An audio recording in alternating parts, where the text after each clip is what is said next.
start. Welcome back, everyone, Welkom terug, iedereen, to a very exciting lecture on the brain. bij een hele interessante lezing over de hersenen. This is a very big subject, but I'm going to be brief. Het is een heel groot onderwerp, maar ik zal het kort houden.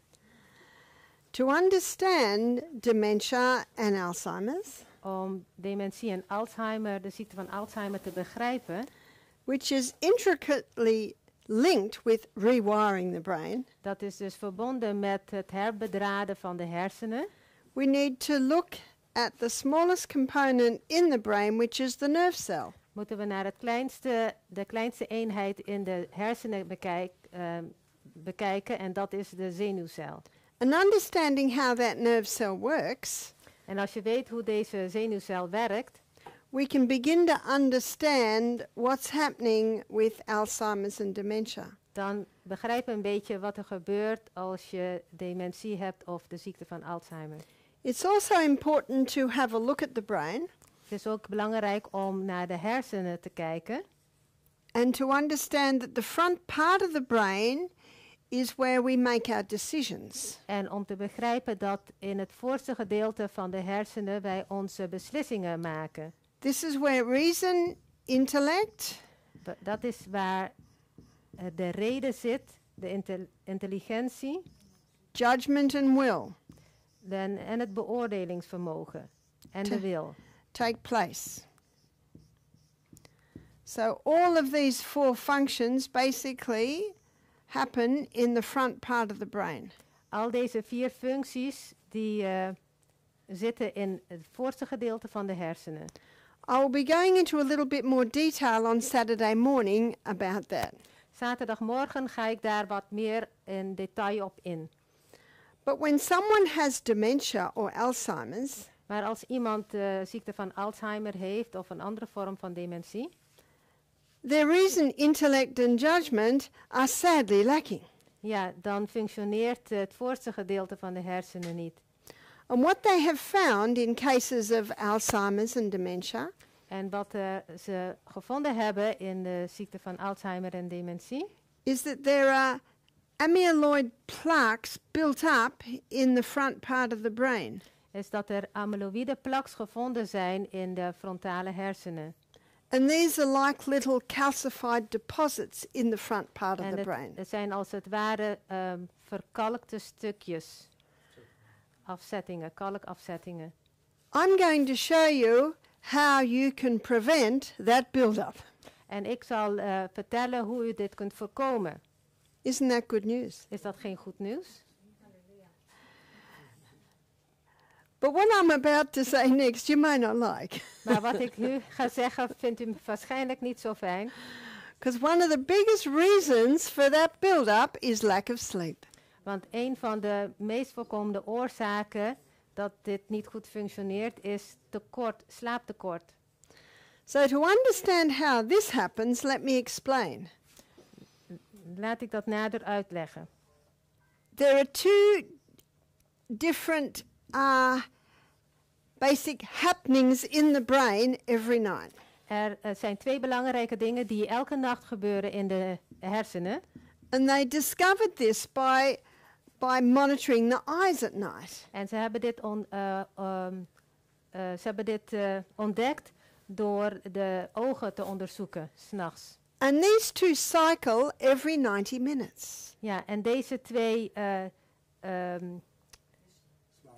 slaapvormen, die wisselen zich af elke 90 minuten. They call it rapid eye movement time, where the brain is moving rapidly, and non-rapid eye movement time, when the brain is hardly moving. Ja, dus de remslaap en de niet-remslaap, rapid eye movement, als wanneer de hersenen dus echt heel snel werken, en de niet-remslaap als het tot rust is.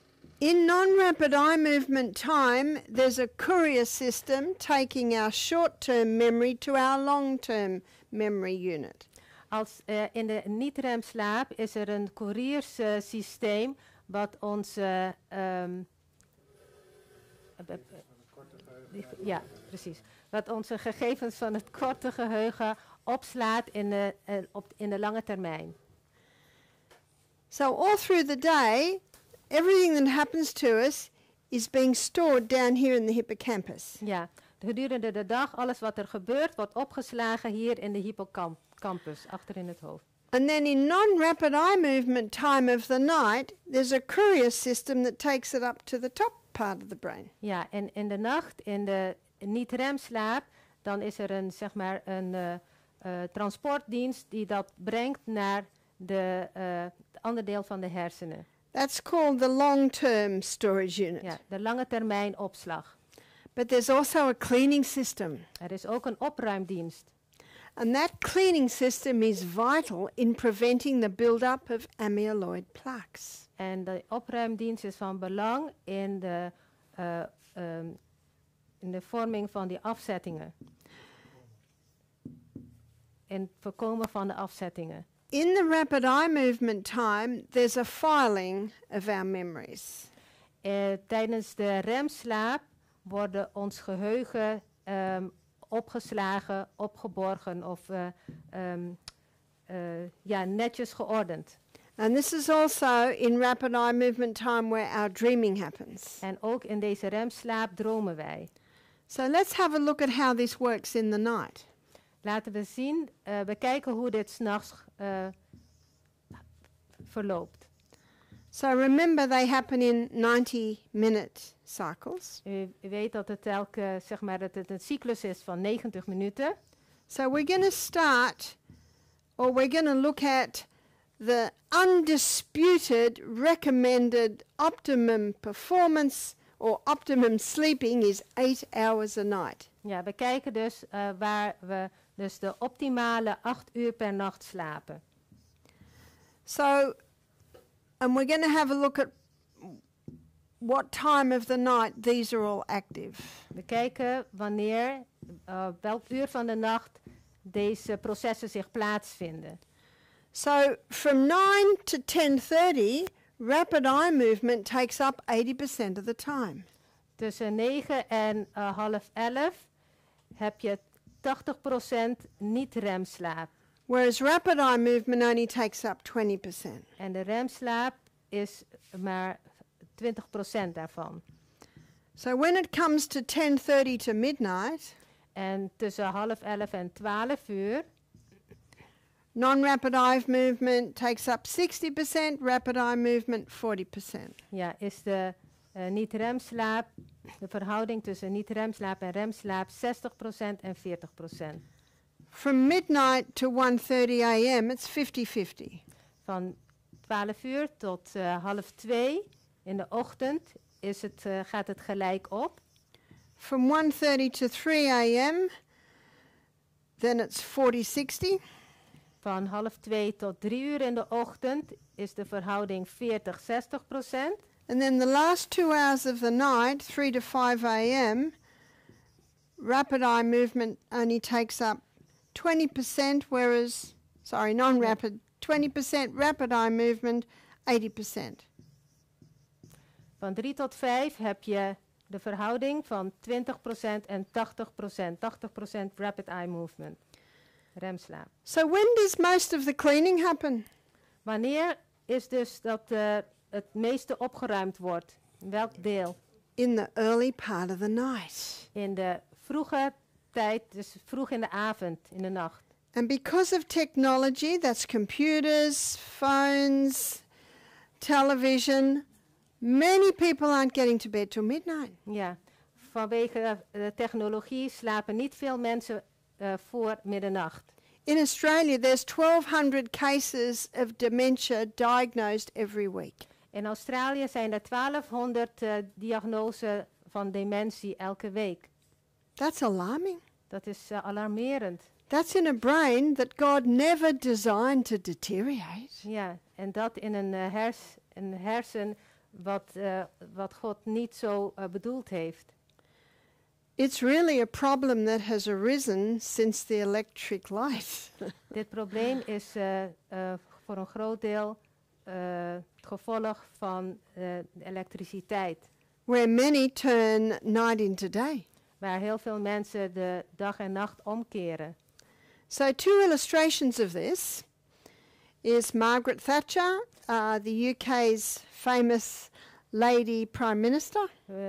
Minister-president van het Verenigd Koninkrijk, Margaret Thatcher. Who boasted on only needing 5 hours sleep a night. How did she spend her latter days? Ja, en zij schepte op dat ze maar 5 uur per nacht slaap nodig had.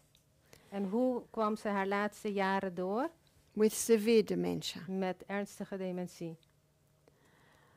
Also Ronald Reagan, US president. De voormalig president van de Verenigde Staten, Ronald Reagan. He boasted only needing 5 hours sleep a night. And he too spent his latter days with dementia. Hij schepte ook op dat hij maar 5 uur per nacht slaap nodig had. En hij kreeg ook dementie. Makes you want to go to bed early, doesn't it? Het maakt dat je toch wel eerder naar bed wilt.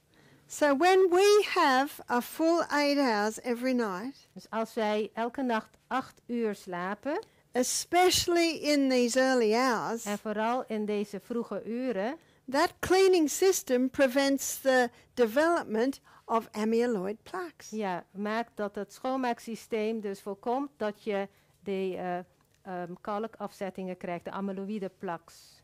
It's a large contributing factor. Dat is een van de grootste oorzaken. And by the way, when people only have 5 hours sleep a night, En trouwens, als mensen maar 5 uur slapen op een nacht, it's not 5 p.m. till 10 p.m., is it? het is niet No. 5 p.m. tot 5 uur 's middags naar 10 uur. No, the sleep is usually happening from 1 or 2 o'clock in the morning. Ja, de slaap is meestal vanaf 1 uur, 2 uur in de ochtend. The fact is, God designed our brain Het is zo dat God de hersenen geschapen heeft to get smarter and wiser with age, not dumber. om wijzer en knapper te worden hoe ouder je wordt. En niet dommer. So sleep plays an important role. Dus slaap speelt een heel belangrijke rol. And I've got some good news. If you find it hard to sleep 8 hours sleep a night, Ik heb goed nieuws. Als u het moeilijk vindt om 8 uur te slapen, you can rewire your brain and you can train yourself into more sleep. en je kan je dus hersenen opnieuw bedraden en jezelf trainen om meer slaap te krijgen. If you're unable to sleep in the middle of the night, Als je dus midden in de nacht wakker wordt en niet meer kan slapen. there's 2 things that will guarantee you will not get back to sleep. En 2 dingen kan ik je garanderen waardoor je dus niet meer in slaap zal vallen. One is getting annoyed with the fact that you can't sleep. Eén is er chagrijnig van worden dat je dus niet kan slapen. You'll never sleep then. Dan kan je nooit meer in slaap vallen. And the other is looking at your phone. En ander is naar op je mobiel kijken. There is a receptor site on our retina that absorbs blue light. Er is een receptor op ons netvlies wat blauw licht ontvangt. And blue light comes from sunlight. En blauw licht komt van de zon. But those phones also give off a form of blue light. De mobieltjes geven een ander vorm van blauw licht af. Not the same as sunlight, Het is dus niet hetzelfde als wat je van de zon krijgt. but enough to make your brain think it's daytime. Maar genoeg, zodat je hersenen de indruk krijgen dat het dag is. So when you look at your phone in the middle of the night, the message to your brain is, wake up, it's daytime.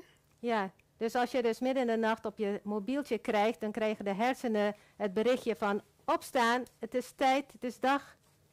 To ensure that you sleep well, all technology should be out of the bedroom. Als je zeker wilt zijn dat je goed slaapt, dan moeten alle technologie en mobieltjes en dergelijke uit je slaapkamer zijn. So sunshine in the day and dark at night helps sleep. Zonlicht overdag en in een donkere kamer slapen helpt om beter te kunnen slapen. Now there's something else that'll stop you sleeping, En nog wat dat zal voorkomen om goed te slapen. and that is allowing your brain to go into the chat room.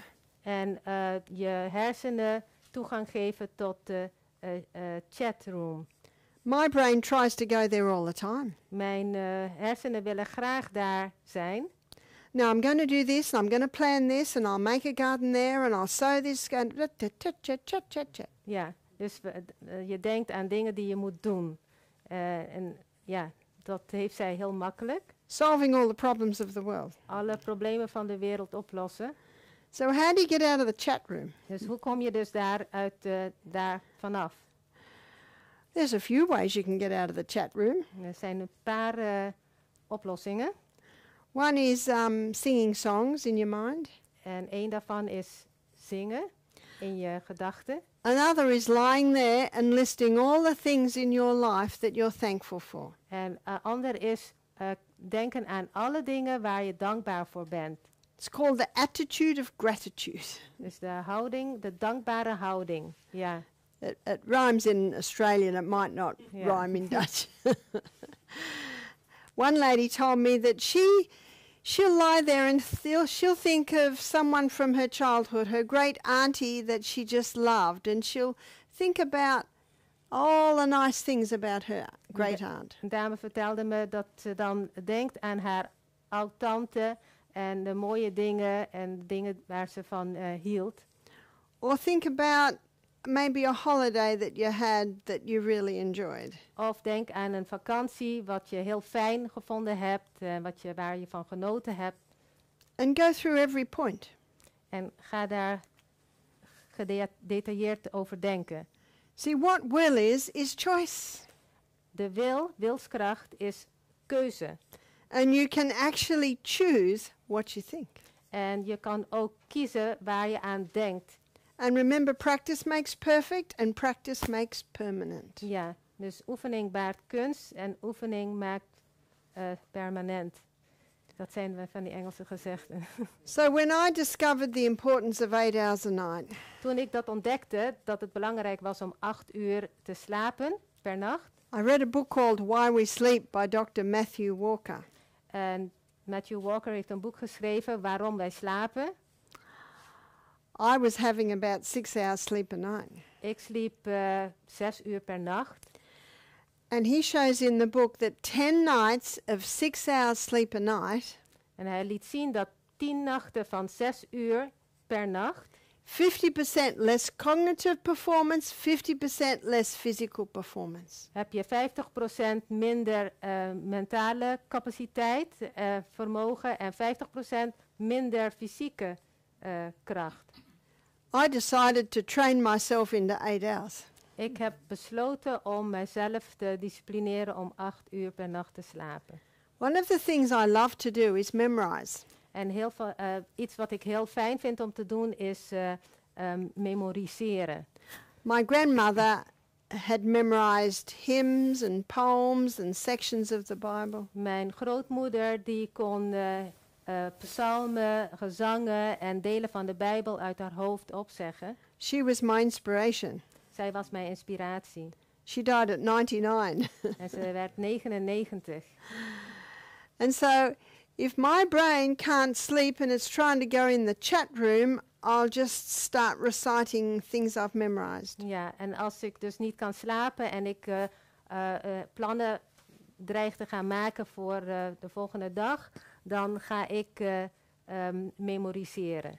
So I've memorized the 27 verses of James chapter 1. Ik heb de 27 versen van Jacobus hoofdstuk 1 uit mijn hoofd geleerd. I did that about 15 years ago. Ik heb dat 15 jaar geleden gedaan. And so I'll go through that, and in the morning I think I got to verse 13. Ja, en ik ga dat dus memoriseren. En 's ochtends denk ik van, ik ben volgens mij bij vers 13 beland. And it's all about retraining your brain. Het gaat erom om je hersenen weer te trainen. And I trained myself back into 8 hours. En ik heb dus mezelf getraind om 8 uur te kunnen slapen per nacht. The fact is we have more say over our thoughts and the feelings that follow than we think we do. Ja, het is een feit dat we dus eigenlijk meer invloed hebben op onze gedachten en dingen die we willen doen dan wij denken. While it is true that our words express our thoughts and feelings, Onze woorden geven uiting aan onze gedachten en onze gevoelens. it is also true that our words have an effect on our thoughts and feelings. Maar het omgekeerde is ook waar, dat onze woorden invloed hebben op onze gedachten en onze gevoelens. So be careful what you say. Dus het is belangrijk op te letten wat je zegt. A man said to me once, I can never forgive that man. Iemand zei tegen mij van, ik kan die persoon niet vergeven. Nooit vergeven. Now, will he ever forgive if he keeps saying that? Zal hij dus ooit vergeven als hij dit blijft herhalen? And yet forgiveness is important for our freedom. Ja, vergeving is belangrijk voor onze vrijheid. So I said to him, please don't ever say that again. Ik zei tegen hem, zeg dat maar niet meer. You're far better to say, I don't want to, but I'm going to try. Het is veel beter om te zeggen, ik wil het niet, maar ik ga het proberen. Because our words have an effect on our thoughts. Omdat onze woorden effect hebben op onze gedachten. And we choose what we say. En we kiezen wat we zeggen. And we choose what we think. En we kiezen ook waar we aan denken. So how can you rewire the brain? Dus hoe kan je je hersenen opnieuw bedraden? Well, we have a saying in Australia, where there's a will, there's a way. In Australië zeggen ze, en in Nederland ook, waar een wil is een weg. If you say you can, you will. And if you say you can't, you won't. Als je zegt dat je het kan, als je het wil, dan kan je het. Als je het niet wil, dan kan je het niet. So here's a good place, is to start on your words. Dus dat is een goed begin om te letten op wat je zegt. My mother used to say to us children, Mijn moeder zei tegen ons als kinderen, if you can't think of anything nice to say, whistle. als je niks moois en goeds kan zeggen, ga maar fluiten. And it's a good thing to say to yourself. En dat is ook goed om te zeggen tegen jezelf. Let's say we've got someone who is in the habit of negativity. Stel je eens voor dat er iemand is die gewoonte heeft om negatief te denken. Maybe as a child they were told they were no good. Misschien is die persoon wel als kind gezegd van dat ze niks waard was. And now they're adults. Nu is de persoon volwassen geworden. And they've decided not to believe that anymore. En ze hebben besloten, de persoon heeft besloten dat niet meer te geloven. So they're going to rewire their brain. Dus de persoon is bezig de hersenen opnieuw te bedraden. And so they start to say, I've done quite a bit on my lifetime. I am all right. Ja, ik ben wel goed. Ik heb genoeg gepresteerd. And the first time they say that, it's only a light pathway. En de eerste keer dat ze dat zeggen, is er een kleine weg gemaakt. But it's very ingrained in their brain. Het negatieve zit wel heel erg gegrift in de hersenen. And then they read the Bible. Dan gaan ze de Bijbel lezen. And they discover that they're very precious in the sight of God. En daar ontdekt de persoon dat die heel waardevol is in Gods ogen. In fact, some have said, God is the father you never had. Ja, sommige mensen zeggen, God is de vader die je nooit gehad hebt. Or the type of father you never had. Of de type vader die je nooit gehad hebt. And so they start to go over that. And what happens every day as they replay that pathway gets stronger. En als ze dat blijven herhalen, wordt de weg dus steeds duidelijker, groter. And the pathway of you're no good, you're hopeless, all of that. En het pad van de negatieve gedachten, dat ze niks waard zijn, it actually gets thinner and thinner. Dat pad wordt steeds kleiner, smaller, dunner en dunner. I've also found this in people who've been abused as children. Ik heb dit ook gemerkt, dat dit zo gebeurt bij kinderen die misbruikt zijn geworden als kind. And the day comes when to experience freedom, they must forgive their abuser. En de dag komt dat ze vrijheid willen ervaren, dan moeten ze dus de misbruiker vergeven. And they've got a strong pathway of anger and sometimes even guilt about what happened. En soms is dat pad heel sterk van boosheid en soms ook een schuldgevoel. And so as they make a decision to forgive, En als ze dus de beslissing maken om te vergeven, and they stop going down the pathway of anger and guilt, en ze niet meer de weg opgaan van boosheid en schuldgevoel, the forgiveness pathway becomes stronger and the pathway of resentment and anger gets less and less. ja, dan wordt het vergevingspad groter en dat andere pad van wroeging en boosheid dunner en kleiner. The research shows that you can be rewiring your brain till the day you die. Wetenschap toont aan dat je tot je dood je hersenen opnieuw kan bedraden. How long does it take? Hoe lang duurt het? 21 days to form a new pathway. Het duurt 21 dagen voordat je dus een nieuwe weg baant. 60 days before it's set in cement. En 60 dagen voordat het echt vaststaat, als het ware in cement gebakken is. Isn't that good news? Is dat geen goed nieuws? The old saying, you can't teach an old dog new tricks, they've proven to be wrong. Ja, dus de oude gezegde dat je een oude hond geen nieuwe trucjes kan leren, is niet waar. You can. Het is wel waar, je kan dat wel. Remember, our decisions determine our destiny. U weet, onze beslissingen die bepalen ons leven, ons lot. Ja. We don't choose what happens to us, but we choose our destiny by the way we respond to what happens to us. Wij kunnen niet altijd bepalen wat er met ons gebeurt, maar wel, zeg maar, hoe we ermee omgaan, bepaalt het verdere leven. If you say it's good, it will be. Als je zegt dat het goed is, dan zal het ook goed zijn. And if you say it's terrible, it will be. En als je zegt wat verschrikkelijk, dan zal het ook verschrikkelijk zijn. And the Bible says in 1 Thessalonians 5:18. En de Bijbel staat geschreven in 1 Thessalonicenzen 5 vers 18. In everything give thanks. Geef dank onder alles. But I've broken my leg. Maar ik heb mijn been gebroken. How can I be thankful for that? Hoe kan ik dankbaar zijn daarvoor? Well, perhaps out of this broken leg you will learn or see something you would never have seen. Maar misschien juist door deze omstandigheid dat je wat leert wat je anders nooit geleerd of gezien zou hebben. And it is certainly a step of faith. En het is natuurlijk een geloofsdaad.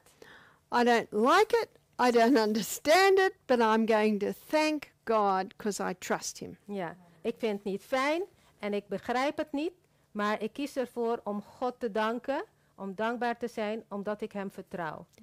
Because the Bible says that God can turn all things out together for good. Want in de Bijbel staat dat God alles kan bewerken ten goede.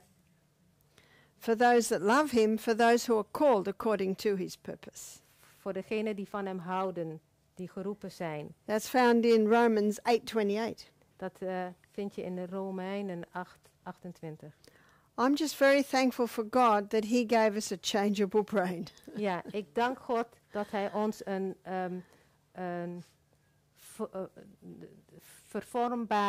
vervormbare hersenen gegeven heeft. That we are not locked in to bad ways or bad habits. Dat het niet, dat we niet vastgeroest zijn in verkeerde gewoonten of verkeerde situaties. So being able to rewire your brain while your brain still has its functions. Als je dus het feit dat je je hersenen opnieuw kan bedraden met deze functies. Meaning before these functions deteriorate because of Alzheimer's. Dat betekent dus voordat deze functies niet meer kunnen functioneren door de ziekte van Alzheimer. Then we can take steps to strengthen our brain. kunnen wij stappen ondernemen onze hersenen te versterken. So how do we strengthen this brain? Hoe kunnen we dat doen? Number 1, 8 hours sleep a night. 8 uur slaap per nacht. One lady said to me, but Barbara, I'm only getting 5 hours and it's taken me a year to get to 5 hours. Ja, een vrouw die zei wel eens, Barbara, ik slaap 5 uur en het heeft al een jaar gekost dat ik hier op dit geland ben. I said to her, well done, keep going. Ja, heel goed. Ga door. You keep up this rate, you're going to get to those 8. Ja, als je dit volhoudt, dan bereik je die 8 uur. Number 2, hydration. Punt 2 is water drinken. The brain is a hydroelectric system. No hydro, no electricity. De hersenen functioneren op water, geen elektriciteit. We had a lady attend our program who was 45 with her mother who was 75. En er was een gast bij het programma en zij was 45 en haar moeder was 75. And her mother had severe dementia. En haar moeder had ernstige dementie. And because her mother had dementia, it was required that she come and be with her mother. Ja, en daardoor begeleidde ze haar moeder. We discovered that the mother didn't drink water. En wij ontdekten dat de moeder niet gewend was water te drinken. And we discovered that her colon hadn't opened for 6 days. En wij ontdekten ook dat ze dus 6 dagen geen stoelgang gehad had. So we started to give her water and to give her some drinks to help the bowels move. En ze kreeg dus meer water te drinken en ook drank om haar stoelgang te stimuleren. And what was incredible was within 24 hours, this woman became lucid. Ja, en wat wonderbaarlijk was, dus dat binnen een dag, 24 uur, werd ze helder. Within 48 hours, there was no sign of dementia. Binnen 2 dagen waren er geen tekenen meer van dementie. Now that's a scary thought, isn't it? Dat is toch beangstigend. When you consider how many people in aged care facilities have dementia. Als u nagaat hoeveel mensen in instellingen dementie hebben. And aged care facilities are notoriously known to be understaffed.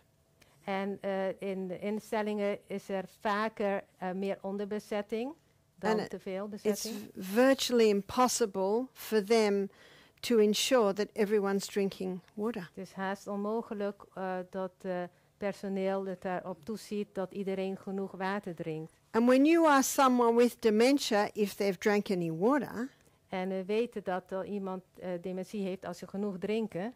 they'll say, I'm drinking lots, and they haven't drunk a drop. Ja, en u weet dat mensen vaak zeggen, ik heb heel veel gedronken, terwijl ze misschien nauwelijks wat gedronken hebben. So what can we do? Dus wat kunnen we doen? We can do our part so we don't get there. Wij kunnen dus voorkomen, zodat we daar niet hoeven te zijn. Voorkomen is beter dan genezen. So number 3 is nutrition. Het derde punt is voeding. The brain needs to be nourished. De hersenen horen gevoed te worden. It needs fiber to keep the bowels moving. Het heeft vezel nodig, voedingsvezel, om de darmen goed te laten blijven werken. The brain needs protein because our neurotransmitters are made of protein. De hersenen hebben eiwitten nodig, want de chemische stofjes, de neurotransmitters, die hebben eiwitten nodig. And the brain needs fat. En de hersenen hebben ook vetten nodig. Fat in the form of nuts, seeds, avocados. Vet in de vorm van noten, zaden, avocado's. A little coconut oil, a little olive oil. Een beetje kokosolie, een beetje olijfolie. The brain doesn't function well if it doesn't have enough fat. De hersenen kunnen niet goed functioneren als ze niet genoeg vetten bevatten. On Friday night, I'm going to define the fats for you. Vrijdagavond zullen we het hebben over de vetten. I'll show you fats that heal and fats that kill. En ik zal laten zien welke vetten genezend zijn en welke vetten dodelijk zijn. But simply put, the fats that kill are really the altered fats. Ja, eenvoudig gezegd, de vetten die dodelijk zijn, dat zijn de vetten die veranderd zijn. The membrane around every nerve cell is 70% fat. Het membraan om elke zenuwcel zit, bestaat 70% uit vet. And that fat plays a protection role, En dit vet beschermt. which means that it helps the brain to be protected against damage from environmental poisons. Dus het helpt de hersenen te beschermen tegen tegen gifstoffen van de omgeving. The brain also needs, number 4, it needs exercise. De hersenen hebben ook beweging nodig. Now, when I talk about exercise, I'm talking about physical exercise, Als ik het heb over beweging, dan heb ik het over lichamelijke beweging. but I'm also talking about mental exercise. Maar ook over hersengymnastiek. Ja. We should be learning new things every day. We horen elke dag nieuwe dingen te leren. It's challenging the body makes the body strong. Het daagt het lichaam uit, het maakt het lichaam sterker. And challenging the brain makes the brain strong. En als je de hersenen uitdaagt, dan maakt het ook de hersenen sterker. I love the story of the 90-year-old man who graduated from law school. En ik vind het verhaal mooi van die 90-jarige man die slaagde van de rechtenstudie. Ja.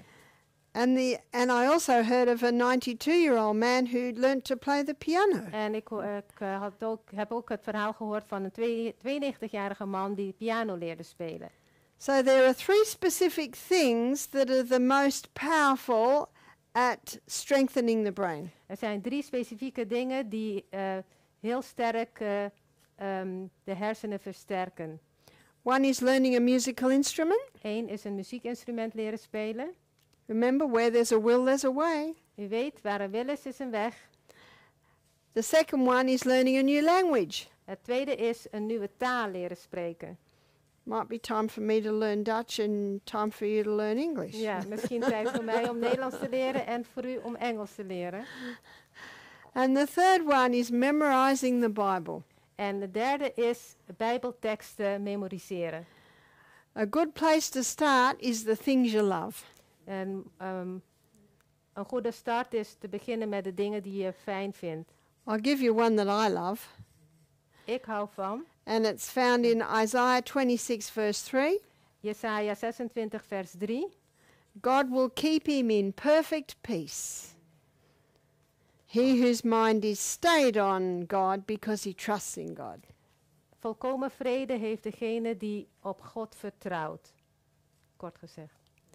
So keep those verses in your mind. Now, it takes me a long time to memorize, and it takes a long time to learn the piano, and it takes a long time to learn a new language. It's all the same thing. Ja, het kost tijd, deze dingen, maar het is in feite komt het op hetzelfde neer.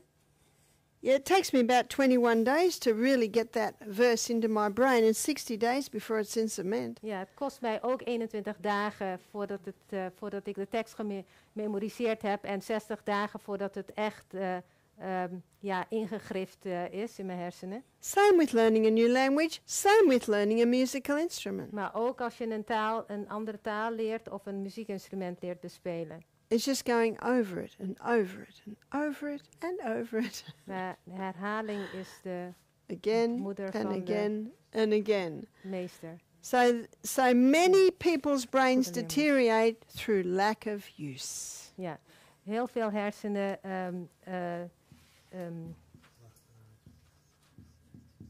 gaan achteruit door te weinig oefening. There are some things that must stop. Sommige dingen moeten ook gestopt worden. Yes, negative thoughts must stop. Ja, negatieve gedachten. And a good way to stop negative thoughts Een goede manier om dat tot halt te brengen is to be thankful for everything that happens is om dankbaar te zijn voor alles wat gebeurt.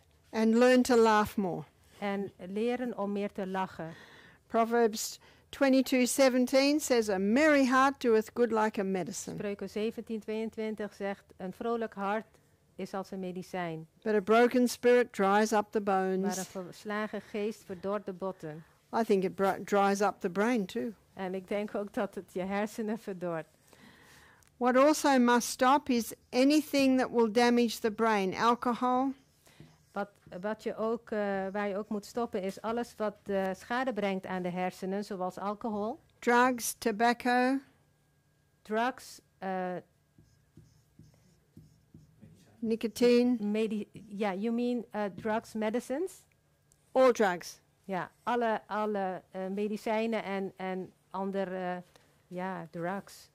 Verdovende middelen, ja. If a drug doesn't have a side effect, it's not a drug. Dank. All drugs have Ja. them. Als een medicijn geen bijwerking heeft, dan is het geen medicijn. En ook tabak, nicotine. Also refined sugar, it overworks the brain. En ook geraffineerde suiker. Refined sugar overworks the brain, then depletes the brain. Ja, het laat de hersenen, zeg maar, het jaagt ze op en daarna valt het weer terug. And caffeine disrupts the neurotransmitters in the brain. En cafeïne verstoort de chemische stoffen, de neurotransmitters in de hersenen. And it's a major dehydrator. En het is een van de grootste uitdrogende middelen. And when you consider all this, there's no wonder that so many people are coming down with dementia. Als je dit bekijkt, dan is het toch niet verbazingwekkend dat er zoveel dementie heerst. There is a specific drug, though, that causes dementia. Er is een speciaal medicijn wat eigenlijk ook dementie veroorzaakt. And it's cholesterol-lowering medication. En dat is de cholesterolverlagende medicatie, statines. Did you know that the side effect of cholesterol-lowering medication is dementia and Alzheimer's? Weet u, een van de bijwerkingen van de cholesterolverlagende middelen, dat is dementie en Alzheimer. Because what it does, it blocks the cholesterol-making pathway in the brain. Het blokkeert het maken van cholesterol in de hersenen. And your brain loves cholesterol as food. Ja, en je hersenen hebben cholesterol nodig. There is a side effect if you stop cholesterol-lowering medication straight away. Er is dus ook een bijwerking als je direct stopt met deze medicatie die het cholesterolgehalte verlaagt. And the side effect is that your memory will return. En een bijwerking is dat je je geheugen verbetert. Because that's the other side effect, memory loss. Ja, want een andere bijwerking is geheugenverlies. And I've got some good news. You won't have a heart attack if you stop. En u zult geen hartinfarct krijgen als je ermee stopt. Because cholesterol's role in heart disease is it's just a reaction to damage from environmental poisons in the artery. Ja, cholesterol is eigenlijk een reactie van beschadiging aan de bloedvaten. See, do you know what this means? Weet u wat dit betekent? No one in this room ever, and those on live stream, no one need ever get Alzheimer's. Het betekent dat eigenlijk niemand de ziekte van Alzheimer hoeft te krijgen. Now that's good news and bad news. Dus goed nieuws en ook slecht nieuws. And the bad news is for those who already have it. En het slechte nieuws is voor als je het al hebt. And it's very difficult to get a turnaround. Het is moeilijk om dat om te keren. Because if you say to the person, have you drunk water? They say, I've drank a lot. Want als je dat zegt tegen de persoon, dan zegt de persoon, ik heb genoeg gedronken. And it almost takes one-to-one on the Alzheimer person to help them have a turnaround. Ja, wil je dat kunnen omdraaien, dan heeft zo'n persoon 1-op-1 begeleiding nodig. And if the person is not cooperative to do what it takes, then it gets even more difficult. En als iemand niet wil meewerken, dan is het heel moeilijk. So let's act while we've still got time. Ja, we hebben nog even wat tijd. And begin Laten we dus nu we tijd hebben, doen wat we moeten doen. and begin training ourselves into more sleep, En laten we onszelf trainen in meer slaap krijgen, more water, more nutritious food, meer water drinken, meer goede voeding. implement an exercise program, En begin met een bewegingsprogramma. start learning a musical instrument, new language, and memorizing the Bible. Begin een instrument te leren spelen, een nieuwe taal en bijbelteksten te memoriseren. And stop the things that are causing harm. En stop de dingen die schadelijk zijn. And remember, repetition deepens the impression, En bedenk goed dat herhaling de weg ingrift in de hersenen. and repetition is the mother of retention. Ja, en herhaling is de moeder van het kunnen onthouden. So I've covered a lot of subjects in this little nugget tonight, Ja, ik heb heel veel behandeld in een korte tijd. and we're going to say good night now because I know everyone's eager to get home and go to bed. Ja, en we gaan nu groeten, want iedereen wil graag op tijd in bed liggen. And we look forward to seeing you tomorrow night where we look at poultice therapy and water therapies. Ja, en we kijken uit naar uw komst morgenavond, waar we het zullen hebben over compressen en watertherapie. Thank you and good night. Dank u en goedenacht.